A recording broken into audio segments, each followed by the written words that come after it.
as you know, man, for those who tuned into the show, man, we got this little thing where I call it a little thing because it's important to me, man, where we bring artists up here, man, who put in work, who does things, who not only can rhyme but are good people, and people that I've known personally, man, for years, and who deserve to be up here. And this one's long overdue, man. Like I've been telling the brothers all day, man, I'm really been looking forward to this one, besides the music, just because this is a good friend, and I always enjoy conversing with this brother. So coming to the motherfucking show right now is the good homie VAS. VAS, what up, man? Welcome to the Takeover at 10. What's good? I think you gotta pop it on. I think I turned it off. Let's see. My bad. I set him up. I told him it was on. There you go. Let me get you so your people can see you. All right. So yeah, man, welcome to the show, man. Again, long time overdue, man. It would be 113. Yeah, man. You know, it would work out that way. For sure, man. And it's a special. Every episode special over here, man. So it's good to have you here, man. We gonna jump right into it, man, because Feedy got to get another mix towards the end, and I definitely want to save some time for you to rip this motherfucking mic like only you can do, man. So first and foremost, let's get to it, man. Around what time in your life did you pick up a pen for the first time, man? I picked up a pen and wrote to some beats when I was like 13, 14, and I put the pen down. And when I was 19, I was in a rap group with Burke and Therapist and Luke Rawls in Action called Contra. Yeah. I didn't write rhymes yet for like 6 years, so I had to learn how to write rhymes after I was already like in a group. Because you're a freestyle fucking fanatic. And what you gonna get to that? You just like went to my next 3 questions in one. I'm fucking with you. But I am gonna touch on those things as well, man. But it's crazy that you mentioned that though, because when I think of you, that's exactly what I think of. Like, of course you pen shit, but like I was talking about the first time I met you earlier with you outside of the billiards years ago. Me, you, and Nico was outside, and we was passing the herbals around and getting in our zone, and me and you was just going back and forth off the top. For a while, man, and you're one of the few artists that could do that, and that's something I respect about you. So obviously you learned that early on, how to freestyle. How important is it to you to have that? Because a lot of rappers can't do that as well as on the level that you could do it to make sense and bug out with it. You know what I mean? So, I also didn't want people to hear my rhymes once I started writing, you know what I mean, and take my ideas and stuff. So I feel like I would just, on purpose, not memorize them. So we'd go out, I'd always be unprepared, but I'd be prepared to be unprepared, if that makes sense. Word, for sure. So I'd always be ready to kick some stuff. And having a free mind is really important. And if, you're thinking about other rhymes and stuff, it's not going to be as good. So I just tried to clear and just let my brain speak and not my mouth, like not think and just do it, and it's crazy what can come out. I wish I recorded a lot of those things, but the beauty of a freestyle is that it's free and it goes up, you know what I mean? And you never get it back. It's just a beautiful moment. It's a piece of art, one moment at a time. For sure, man. Now, if you could describe your sound, man, for someone who never peeped it, man, as far as your actual music, your flow and all that shit, how would you describe it in words? Like the music, I'd say, is very kind of hard and aggressive. And I'm pretty angry, but my style is really obnoxious and loud and ignorant, and at the same time knowledgeable and conscious, and I'm trying to do the right thing at the same time. There's a lot of conflict in my music. I like to talk a lot of shit as much as possible, because in my real life I can't. Like, if someone's giving me a problem, I can't just express myself how I feel. However, on a record, that's my time for me. For sure. So I say the shit exactly how I feel it, and I tune up the ignorance all the way. I know Sean Price said this once, like, the mother of ignorance is always pregnant. And in my house, the bitch having twins. And that's how I always felt. He hit that nail on the head. So I always try and tune the ignorance up all the way, but still keep it knowledgeable and conscious at the same time, if that makes sense. I get you, bro. I get you. Now, you mentioned Contra, man. I was definitely going to bring that up. At what point was Contra formed? And who was in that group again? I knew Burke, of course, was in there. MC Therapist, who's still doing his thing. Shouts to him. I seen him at a show on Sunday at Voltage. And it was DJ Action and Luke Rawls. Wow. They were from Jersey, and the rest of us were from Philly. And when was that formed? A time frame? I'm thinking like 05. I don't think I was 21 yet. I remember sneaking into the bars to still rap. Word. We used to do, we had this thing in the Northeast at Long Shot Lounge, we would rock the basement of the bar, like illegally. Like eventually we got shut down. We packed like 100 people down there, and all these goons in the Northeast, I didn't even know they existed, you know what I mean? Shouts to Adam 12 and Illit, and Tommy C and Murph, Mike got it. They would come through and rock out with us. It was always a good time. And Random, actually, who's out doing big things, Mega Ran, he came through and banged out with us down in the basement. So that's kind of like the origins right there. And it would be smoky as hell. We'd be burning down there, whatever we wanted to. I had to come in the back door. Like, I wasn't even old enough to get in. Oh, shit. Somebody had to let me in. So when did you, I mean, Burke's a friend of the show, man. He's been on here twice. Right? Twice. Yeah, he's been in 2 locations here. How did you meet Burke? I always wonder that, like, cause you're from Northeast, right? And he's from South Philly. It's crazy. So how did y'all ever? Miles actually used to work at this spot, this Copa Banana, and therapists would always be in there. And one day we just kicked some freestyles outside to that Chief Kamachi and Guru track that Question did.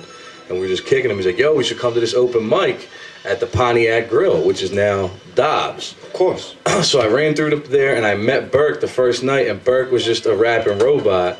And he just kept rapping and rapping and rapping. It was just us 3. Nobody else came that night. So the 3 of us just rapped for hours. And it was kind of like, I didn't meet Action yet, but Luke was there and he was cool. And it was kind of hit it off from there. We were all so different, you know? So it was cool. I remember freestyling, rapping like my mom, yelling at me and her voice and all, and I was just bugging out, just having a good time, you know? Word, man, for sure. Now fast forward, you're now part of a known crew in the city called Corfu. Explain how that came about, man, because before you even begin, man, I had J.O. on the show. We had Trey Digger on the show. We had, who else? We had Johnny. Yeah, well, J. That's what I meant. I said J.O. My bad. I meant Johnny on the spot. You're right. J.O.T.S. We had Screw, who at one point was in Corfu, I believe. And John Zapp, who was at one point. John Zapp, exactly. But it was someone else who the fuck else? It was someone else. Is Voss? Yeah, Voss, yeah, we had Voss on a few times. So anyway, I always ask the thing of how did this become? And the only one that gave me the somewhat clear answer was ASK asked, but even then I didn't understand what the fuck he was talking about, because he was like, it's like sitting under a tree and this and that, and it was like everyone else John was like, I can't tell you, or this and that. But I'm the only one that you told me earlier, man. Like, you would tell me, man. So how did Corfu come about, man? Please tell me. I've been rocking mad shows at the M Room, and my man Joe Slagle hits me up, and he's like, yo. Shout out Joe, man. What up? He's like, yo, Ollie Arms got a fight in AC, and I booked this show, and we got an open show, but I'm not doing it. I got to go rep my man Arms. I was like, word. He's like, I'm going to throw you the show. I was like, that's all well and good, Joe. I've just done like 3-4 shows like in the past 6 weeks at the M Room. Like, I'm kind of M Roomed out. I was like, but you know what? I'll find somebody and I'll push it off. Now, he's like, I'll pay for the sound, man. I was like, word. That's very nice of you. So why I hit up ASK? I hit up ASK. I have no idea why. I just hit him up. I was like, ASK, you want to do this show? He's like, I'll do it. I was like, I got one condition. He's like, what? I want nothing to do with the show. Keep me the fuck out of the show. I don't want to see the M Room or nothing. He's like, all right, word. So apparently he books like this perfect show. Mad people show up. The camaraderie is crazy. They didn't even like have a name for it yet, but everybody came together. Screw, the Ghost Gang, the Shed Jam. And I missed the show, of course, the show that I don't want to go to. Turns out to be the Tits. Right. And next thing I know, they just invite me into this online thread, and they're like, yeah, we're like Corfu. And I was like, why the Greek island name? And I'm going to keep some mystery for that, but it's just Corfu, and just running with it ever since. And, you know, we're all a bunch of idiots and nuts, I'll tell you that. We're nut-ass bulls. But at the end of the day, when we get together, it's all love, and we can really do like freestyle like I am tonight. Like, that's why I got mad love for all those dudes, even if they're idiots, you know, and schmucks. We're all a bunch of schmucks, but they're my homies, and we just love to kill it. Like, I got respect for everybody, but I'll take those dudes off the head against anybody in the world running with me, man. I got no problem with that. You can put Supernat and the fucking freestyle all-stars, and I'll take these idiots, you know what I mean? They barely scrape themselves together. And when the mic turns on, the shit gets real. So that's why I feel it's a real thing. It's like a living, breathing thing, you know? Now, with that confidence that you'll put them up, you know, against anyone, man, what separates Corfu from other squads? Because Philly got a few we're not afraid to embarrass squads. ourselves. Like, we're walking embarrassed. So when you have kind of no shame, like, you're kind of free as an artist to do what you want. You know what I mean? You don't have to put yourself in a box. Like, nobody in the Corfu like really reps being that tough or like this machismo, you know what I mean? I talk a lot of that shit, but I might be the only one. You know, so it's just I think ASK put it like, it's like the Lost Boys Club, you know, we're just a bunch of misfits. We don't really fit in nowhere else, you know what I mean? And again, I kind of keep myself in and out of that, like, as in a way, because I love all the hip hop in the city. Like, if you're cool, I bang with you, and a lot of the people who I've messed with are still doing it and doing big things years later, you know? So my affiliation with the Phil was strictly on some music, fun stuff, and I love, you know, hanging out with them, having a good time. You know, when we see each other at shows, it's all love. People take it way too serious, you know, it's just some music, just fun times, man. For sure. I'm just trying to have some fun. Like, life is short. When I'm making music, it feels like it's a lot longer, and it makes me feel good. No doubt. Now, update me real quick before we move on, man. Who exactly are the main, because, again, man, sometimes, like we said, Screw was in there at one point. Who exactly is a part of Corfu at this point? I know there's probably a shitload of them, but really like know. the main people. I don't like, give a shit either, but I tell you what, it's most of the Ghost Gang. So we got Trey. This is how I kind of remember it. Trey Digga, Frankie Deems, who else? Ohm, who's a monster, and Mad Matt. I don't know if you ever seen those two dudes. I'm not sure, I don't They're think so. little young bull monsters. And then there's Colin, who's a time-traveling wizard. That's everybody from the gang, right? And then we got Shed James, so it's Miles, Biz, Johnny, ASK, Rob Devious. Milton is still in it. I'm kind of like a standalone guy. Rich Quick is kind of like a standalone guy. VO. Oh, yeah, Rich Quick's been on the show a few times, Rich too. That's Quick, what I was trying to remember. Yeah, all right. Rich Quick, VO, Voss, Reese. Who else am I missing? I know I'm missing people. Miles. I'm gonna get Miles, obviously. I'm gonna get my cheeks dug in. I don't remember anybody else. Whatever. But it's A whole bunch of motherfuckers, I guess we could just say that. That sound about right, man. It's worse than it sounds, too. We make it sound better than it is. It's worse than it sounds. No, I feel you. Believe me, I know a few things, man, about Corfu, man. Some of the good, man. Some of the bad. It's a trip. You guys got an act, not you guys, certain people in the crew. What up, Miles? Have an act to piss people off at times. You know what I mean? Say some controversial shit that makes people want to run up on y'all. But in the end, like you said, man, regardless of how you feel, you got to respect them because it's definitely a crew of talented MCs. Yeah, man. If they can ever believe in themselves and put it together, man, if we can ever actually make some music, it'd be nice. You know what I mean? For sure. Name gets around, but you don't hear no music, you know? So we're working, though. I know some of these guys. I'm working. I can only speak for myself. I'm working. You know, I've been recording. I got a whole project done, a whole nother project pretty much done. We're going to talk about that. Yeah, sure. and some EPs. I got a lot of music in the tuck. All my friends are starting to do big things, man.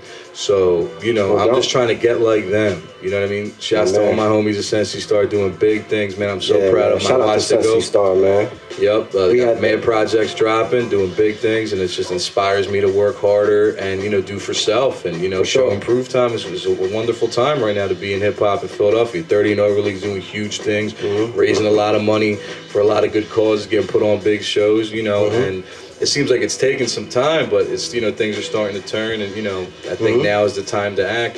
Things are coming around in terms of people loving independent music again and wanting to find stuff that no one else knows about that's just better, you know? For sure, man. It's a good time right now to be a musician in terms of actually trying to get a fan base. No doubt, man. See, I like to know things.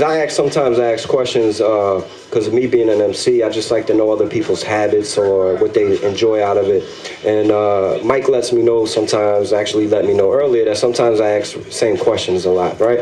But because I like to know, again, from me, like, this is what I like. What do you like out of it? But I always like to ask my guests as far as their favorite part of the process of this rap shit as far as doing it. Would it be the writing aspect, the recording part, or the performing? The performance, For sure. Just getting to see people's faces blow up. Like, they don't know who I am. They might have never heard of me before. And if the sound's working, if the sound man's doing his job and I can do my thing. Like, you shine, though, when you're on stage, man. I always said, like, whenever the 10, 15 minutes that you're performing, I said it to you personally, I tweeted it, I put it on Facebook, that for those 15 minutes, VAS, you are always my favorite rapper when Fucking you're on rock stage. star, man. I tell you that all the got time. shit on me, It's man. no secret. I believe it. David Lee Roth shit. That's what it's all about, man. you know? I want to have, if I'm having a good time, you're going to have a good time. And if you're having a good time, I'll have a better time, you know? So I just want to feed off the crowd, have the crowd feed off me, and get to go buck and crazy and then calm back down, you know, and go back to earth. But at least I get to blast off for a little while without drugs. It's pretty cool. Yeah. You know what I mean? It's a high like no other, man. Performing live is awesome, especially if it doesn't even have to be a big crowd. As long as they're a live crowd, that's all that matters, man. To feel that love too that you get in return, you know what I mean?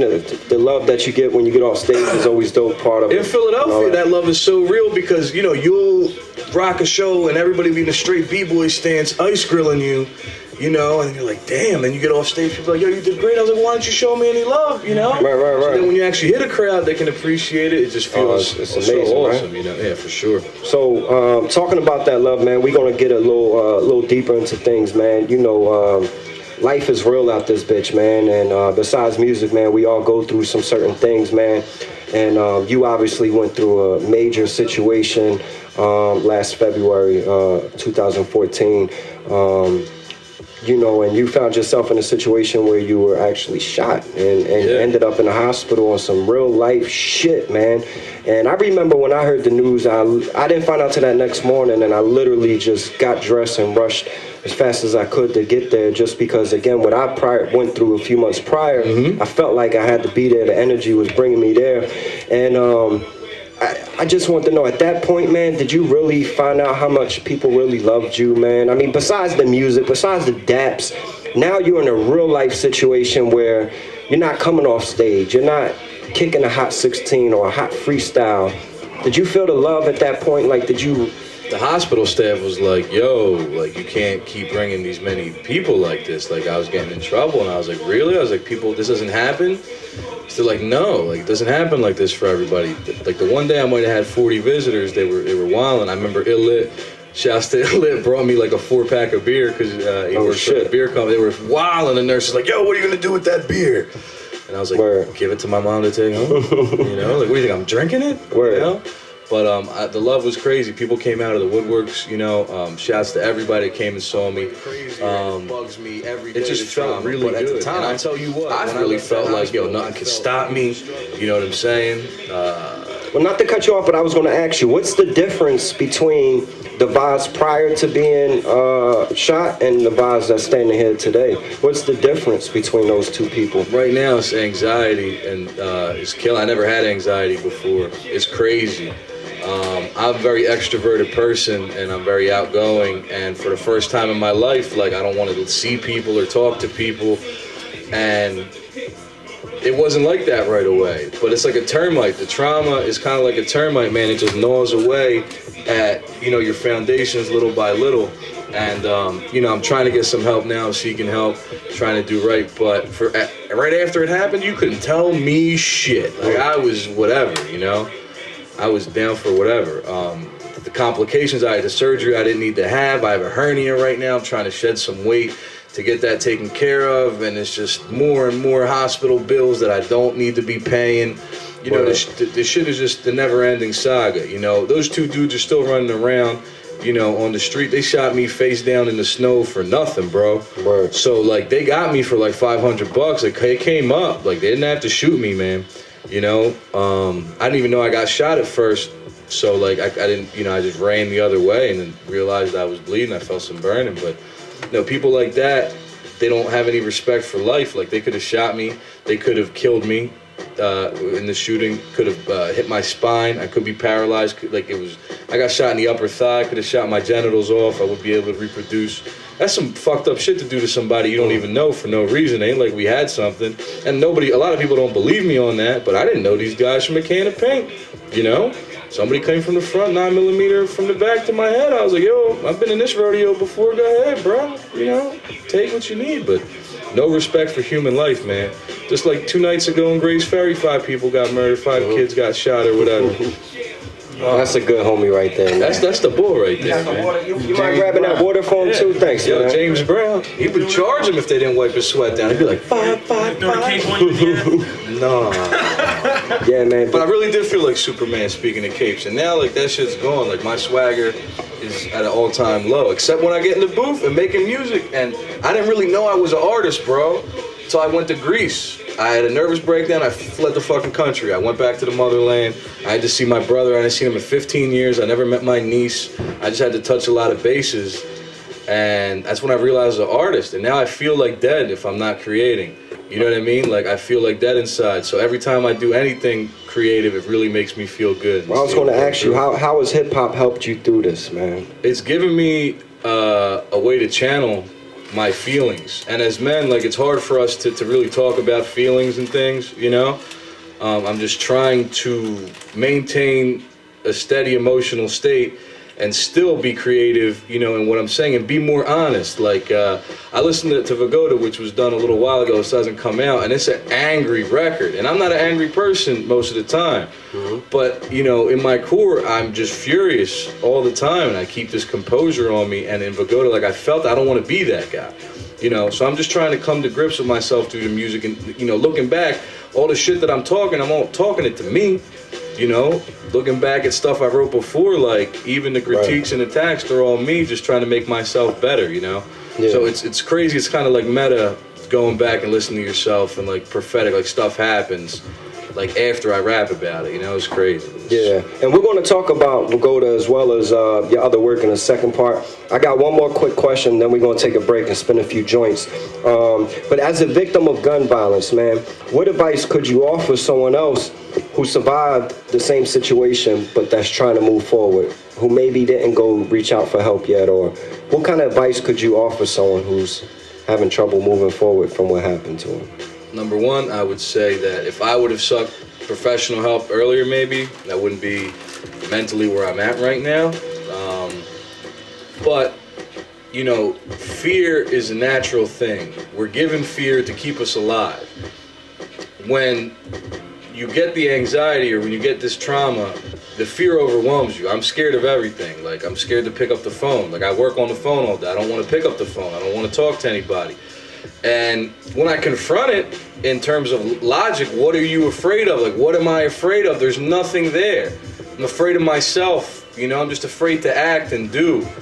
And it's kind of crippling, you know, and I'm a grown man, you know, I'm 30 years old, and to be like, yeah, I don't really want to, you know, do this, like, that's not me. I've never been like that. Yeah. You know, so I would just say, talk to somebody, seek help, work through it, and when confronted, like, I hate to use this phrase, but fake it till you make it. Like, just put yourself in the physical act, the position you have to be in, and just go through with it. Put one foot in front of the other, because if you don't get back to doing those kinds of things, you're going to cripple yourself. Like, I feel crippled right now all the time. Like, I want to do things, and I have a fear of going out sometimes. Like, I've been getting better with that. I would just like to stay in a lot, and that's not really me, you know? Paying rent, like, I moved out, I started paying rent, and I was like, my excuse to stay in, I want to save money, you know? But it really is just trying to avoid, you know, people. So, yeah, I've stopped kind of doing that. I'm trying to get better, but it's work.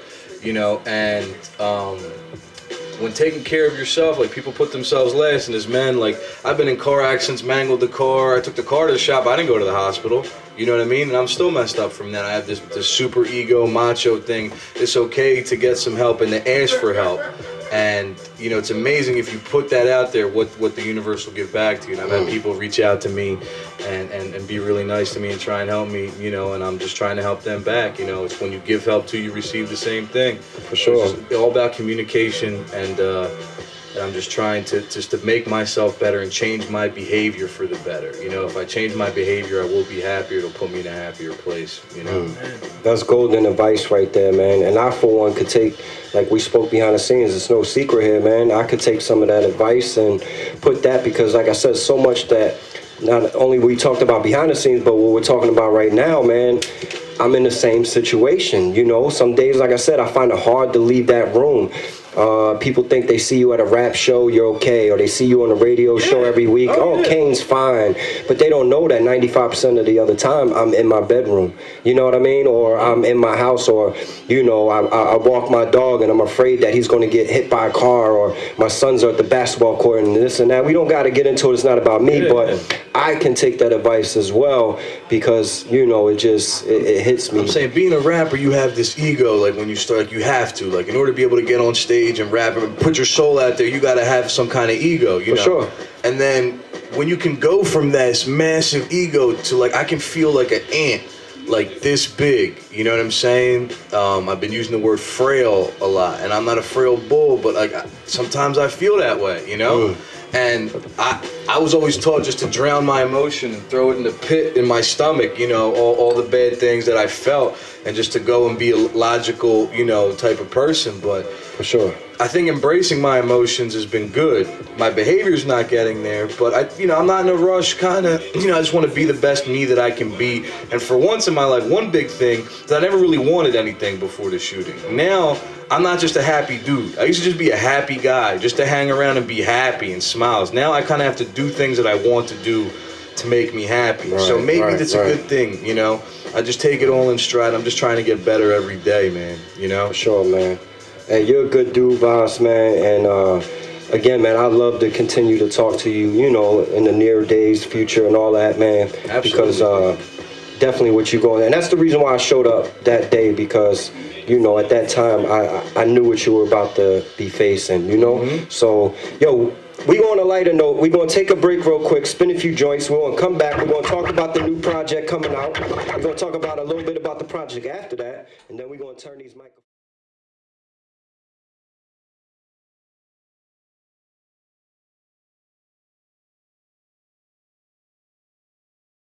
Then a motherfucker. Yeah. Motherfucker done named every food possible. I could do 3 more of them, John. I bet, man. I bet, man. I eat. Shit, no, like, seriously, I'm hungry as shit right now, and them Sour Patches is not working. So, we mentioned the project, man, Vigoda earlier. Yes. Let's get into that, man.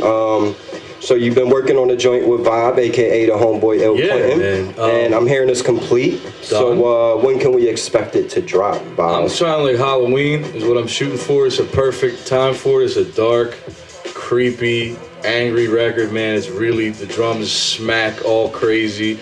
I talk some heinous, flagrant shit. Shouts to Reef the Lost Cause. We got a song called Flagrance on there where he pops off, man. I can't wait for people to hear that, especially with the social climate of today. And this is like, we recorded a little while ago, so he was kind of prophetic, you know what I mean, talking about some of the things he talked about on there. I just really like the record. We trimmed some of the fat off it, and it's strong, and it's, you know, a real representation of me as a piece of a man, like a point in my life.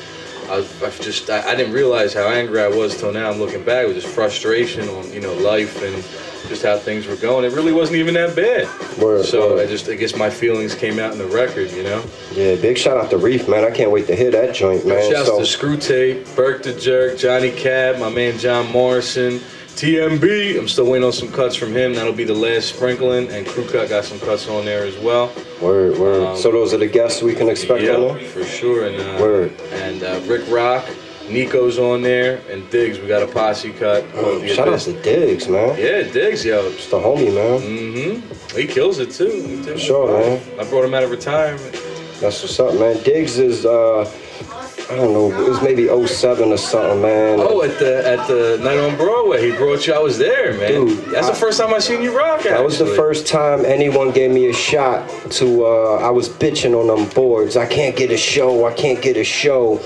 And Diggs brought me out at Night on the Broadway. Yeah. And from that point on, I was rocking like twice a month for the next 6-7 years. So sure. I owe a lot to Diggs for that, man. He did not have to do that. We didn't know each other all that well, and for him to do that, I met Barry McAfee that night. Shout out to Barry. Kaz Money got carried out that night. People were writing on his face. He got mangled out, Kaz Money. Shouts to Kaz. Now I know you're talking about. Yeah. He was a funny dude. Is he alive? He cool? Yeah, Kaz got kids and stuff, man. Oh, that's what's up. No, if you know him, that's what you would know. It's a valid question, he would man. get smashed out by the bouncers every now and again. Yeah, no, I just love him. I love him to death. You know what's crazy? Like, people be like, Kaz, you're such an idiot, this and that. Every time he picks some music, me and him would agree, and I'd be like, yo, I think Kaz got the ill taste. He just picks bad life decisions sometimes, you know? Word. Dang, that's crazy. Dude, he's working. I think he got a couple kids, man. He's out in Mayfair, doing good. Hey, for someone who smokes a lot, though, you got a hell of a memory, bro.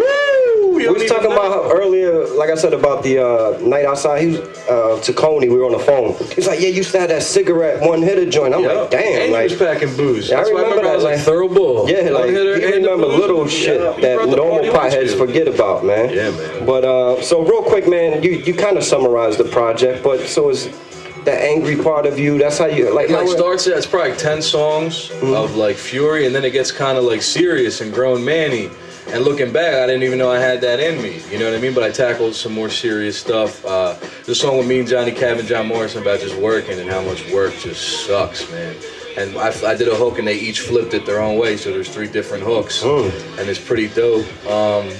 I stayed away from some concept records. I really just had a lot of shit to talk, and I really just talk a lot of flagrant, heinous stuff. You're not gonna want to play this record in front of your mom.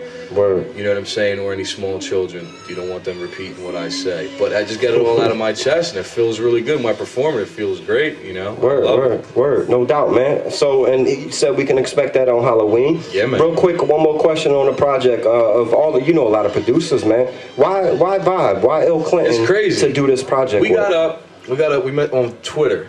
We got up and I started hanging out with him, and we just he did a couple joints for the Me and Tommy C record. Tommy C was already working with him with Rick Rock and Firm Tactics. Shout out to Firm Tactics. Yeah, Tommy C, what up? Yep. And then we got together, and his current wife actually used to date my best friend who died. So that blew me out of the water. You know what I mean? She actually planted the tree at his high school and stuff, and like now they're married. Like Jamie's awesome. Shouts to Jamie, she's the shit. But that really tripped me out, and we just started building one day on Vigoda, of how Abe Vigoda is this awesome actor, can do any kind of role. He's in all different movies, from The Godfather to Good Burger, you know, and he just gets no respect. And as a matter of fact, he gets so disrespected that Conan O'Brien would just bring him out just to clown on him, you know, like with some Vigoda segments. So I was like, we just gotta run with that, you know what I mean? We just started sampling him. He's on the record a couple times, you know? And the first song we made is called Swordfish in the Mercury. And just ran from there, man. Word. There's too much swordfish in the Mercury. Word, man. I'm looking forward to that, man. I know you've been working on this for a while. Shouts to Will Yip out of Studio 4, man. He's held me down the whole time through thick and thin with this project. That's my man. I don't get to see him nearly enough as I do, but he's a boss, man. He's doing really big things, and every, you know, even the hour I get with him is cool. You know, he's a really good dude. Word. Now, real quick, man, also you're working on a project with Will from Level 13. Yeah, man, that's all Greek samples. I bought all these samples while I was in Greece, and I brought them back. And I'm actually writing some serious music, like more serious than I said, like the romance, like actually topics, and I'm addressing issues.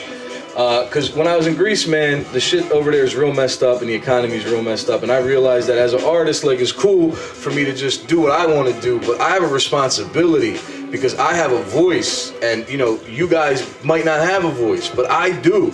So I have to speak what I can in order to try and change this world, even for one person at a time. You know what I mean? I know Tupac always said, I'm not going to change the world, but I'm going to spark the mind who does. Now you have Kendrick Lamar, 20 years later, who's, you know, still fighting that good fight. And there's a lot of change that needs to happen all over the world, man. I see some positive things happening right now. I feel like it's a special time to be alive. You know, we're at a crux of technology and environmental issues, gender and sex issues. Like, this is a crazy time to be alive, and we can influence the way people think about life in the future for a long time right now, you know? So I feel like I kind of have to at least speak my mind, and I'm trying to put myself into a position to say good things that are still entertaining, man, because it's still entertainment. I still want to entertain you, but it doesn't have to be, you know, bitches, hoes, drugs, money, sex, killing, murder, sure there's a time and a place to feel those emotions, even if you don't want to do those acts, but to feel those emotions, but that's not all the time. Humans were complex, there's a lot to us, and if you listen to the radio, you'd think we're only the worst of society, especially hip-hop radio. You don't get to hear anything positive or even just not, materialistic or hypersexual or hyper-drug influenced, man. And I like all that shit too, but there's a time and a place for something with substance, For sure, man. That's well put, VAS, man.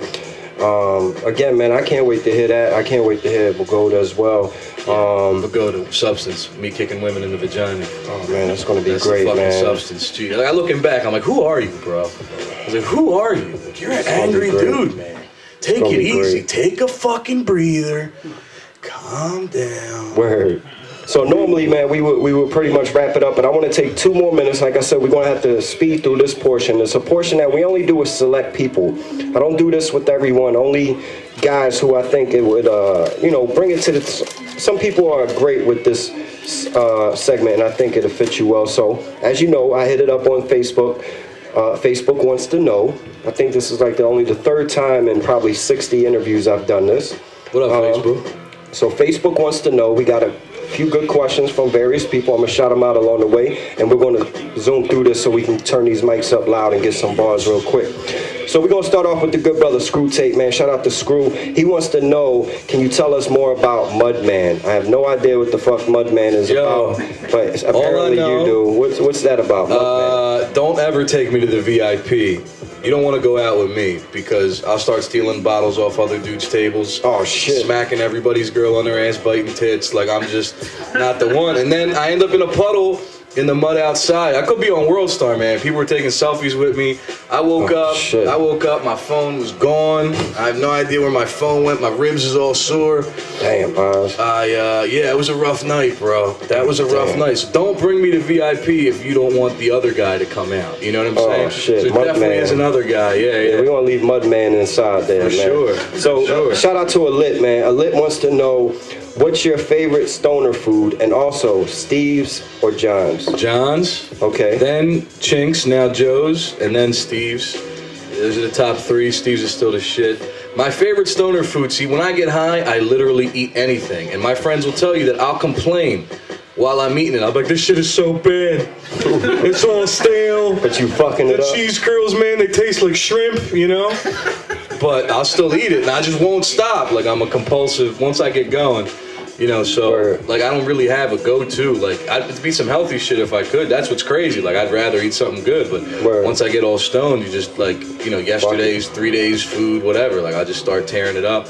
I have a compulsion, like, in my mom's house, man, I gotta raid the fridge and raid the cabinets, even if I don't eat nothing. Moms will tell you, I'll go to the store and just walk around just to get it out of me. I'm like, I don't gotta get anything. I'm just a compulsive dude when it comes to eating, man. So we got a couple from your good friend Burke, man. Burke wants to know, again, he had 50 of them on there, but I chose 2, man. Burke wants to know, and I thought this was a good one, who's your least favorite person to smoke with? Your least favorite person to smoke with?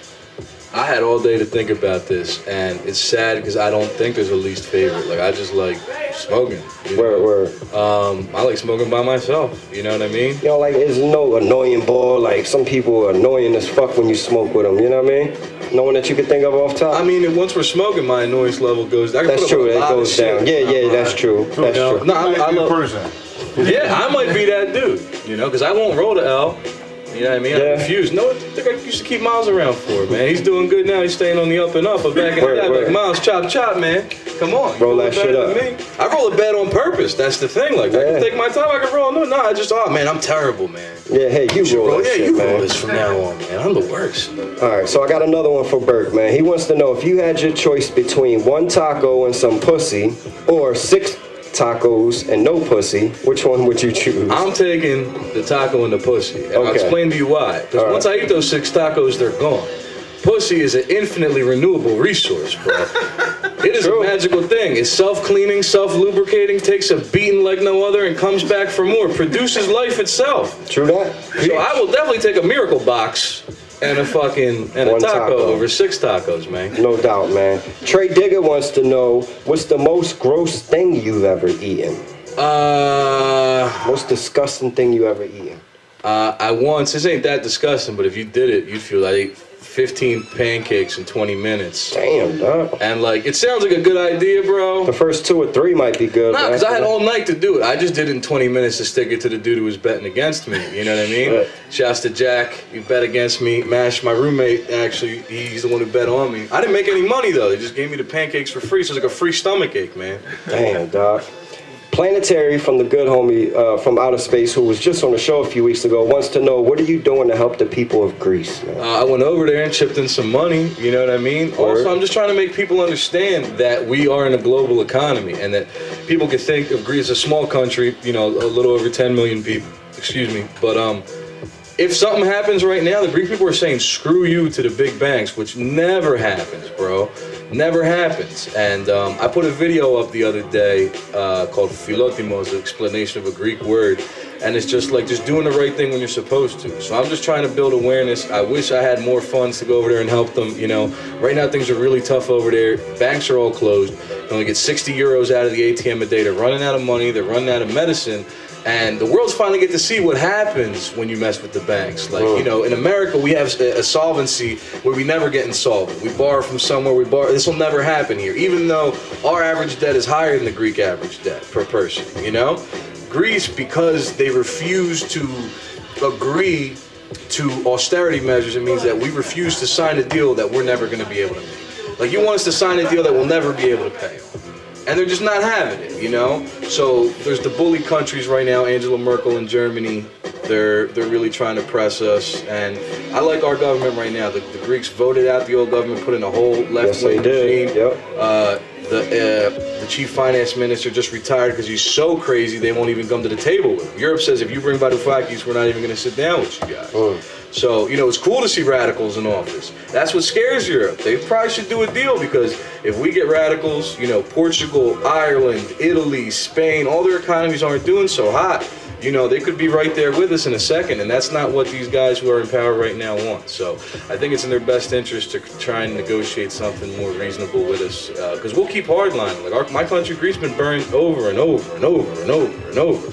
We come back, we don't care, you know, it's all good. Like, there's more to life than money, you know what I mean? So, you know, when your life is a beach, like, what do you need everything else for? Like, I went there, I went to paradise, why'd I come back here? I don't even know. Oh, the money, that's why, because I'm greedy and I want it. Sure, man.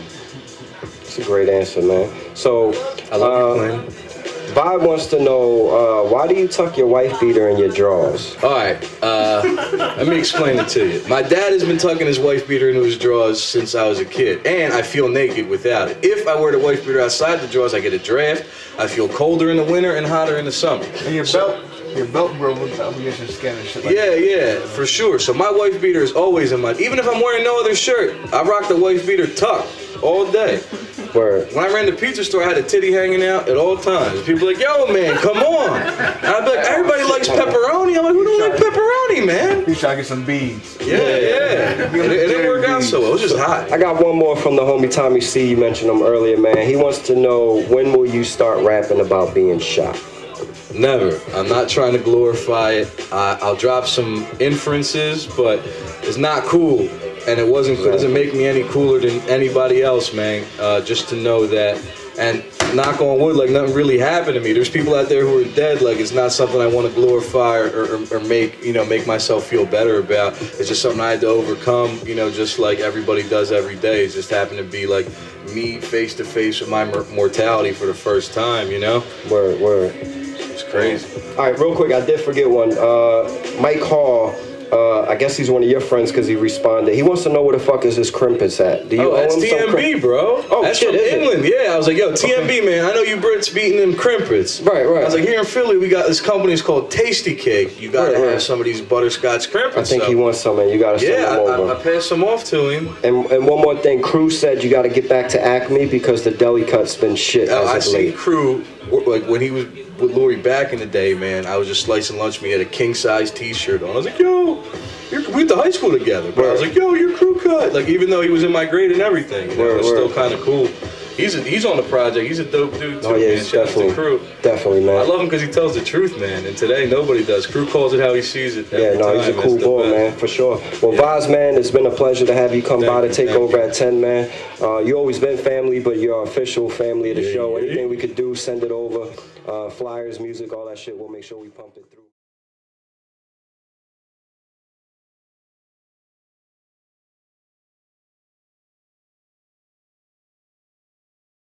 He would run over here and be like, yo, you can't leave. We want some bars, but we're strapped for time. So I think he's just going to get right to it tonight, man. So you got your boy Miles in the building, man. He's more than welcome to grab a mic here, too. And I know how y'all Corfu boys like to go on and on and on, but keep it to a minimum because we got to do one last little set of music. Man, so you tell me. Y'all go in, man, and enjoy it. Send man the mic if you have to, man. Here you go. Headphones? Yeah, if you choose. Or they play out loud, whatever you're comfortable with. I don't care as long as I can hear it. Yeah. Let's go. We're going to get a few bars and get back to it.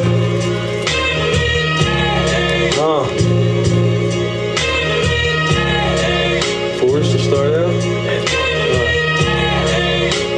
And I already know these going to be off the top bars. Because that's how Vasily does it. Yeah.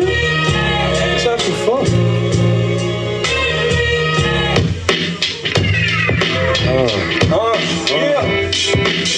Take over at 10, Yadibox.com. Vasily Corfu, what up? Yo, check it. I've been spitting on the mic since way past when Peace to be came to take over at 10. Fury Sport, cutting it up. I call it Feedy, but it's Feedy with an E. If you spell it, you gotta hit me.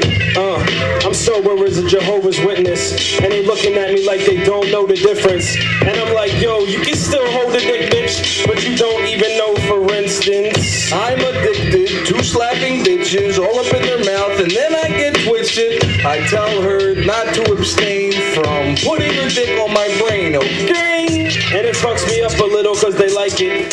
Don't fight it. Here's a bite, bitch. Yeah, like a bite-sized Snickers bar, and I put my dick really fall up in that. Yeah. I'm trying to get serious, but I can't do it. I wanna have some fun, and that's just how I threw it. Threw up all over you. If I get drunk, I don't know what the fuck I'm going to. I'm going to take 4 more, cause I'm trying to catch it. I snap a bitch back and then detach it. If your retina comes at me the wrong way, I'ma catch it and turn you something like Freddie Gray. Ain't a police, and I ain't trying to beat you, but I'll kill you if you wanna meet me in the street. My man Baby Black said, kill or be killed. I said, I ain't ready to do all that, son. He said, chill, cause you are deserving of a life. Let's go, boss. Oh shit. Yeah. Got a couple more. Let's go. Let's go.